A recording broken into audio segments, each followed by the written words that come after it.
Hello everyone, welcome to my channel. Today I'm making diabetic Easter bun. For this recipe I'm using malt drink, all-purpose flour, yogurt, egg, mixed spice, browning salt, baking powder, baking soda, melted butter, cream cheese, raisins, prunes, and mixed peel. Add mixed spice in a bowl that already has sifted flour, salt, baking powder, and baking soda. Give that a good whisk. Set it aside. Add 2 teaspoons of flour to the fruits. Mix that and set that aside. Now I will combine the wet ingredients using a hand mixer. Beat the eggs lightly. Add the melted butter, cream cheese, and yogurt, and use the hand mixer to combine those very well. Do scrape the sides of the bowl to make sure that you incorporate all of the ingredients. Now it's time to add the malt drink. Add slowly to the rest of the ingredients.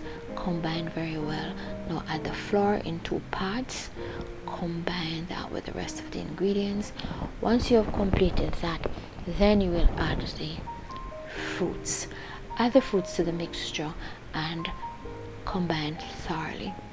The mixture looks a little stiff, therefore I'm going to add 1 cup of grape juice, half cup at a time, making sure that I incorporate it very well.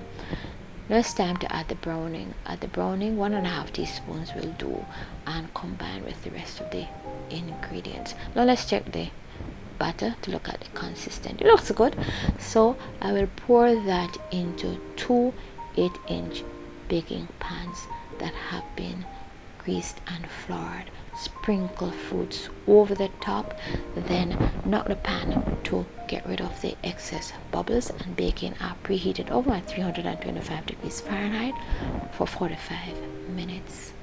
Check using a toothpick if it's cooked. It comes out clean, it's cooked. Now glaze while hot. I'm using 2 parts honey to 1 part water. Then cover with a piece of plastic to keep in the moisture until it's cool. Now that it's cool, use a knife to separate the bun from the side of the tin. Remove, and now glaze the sides very well. You can also glaze the top again. Now let us slice the bun in order to look at the texture. So the bun is being sliced, and I'm going to look at the texture now to see how moist it is. It is very moist. The fruits have been distributed very well, and it's very tasty. Now I would have avocado pair with this bun, and you may also have fried fish if you want. This video is dedicated to Beryl Alexander Baillie. It was created by her daughter, Dr. Baillie. Thanks for watching, and do not forget to subscribe, hit the notification bell, like, comment, and share.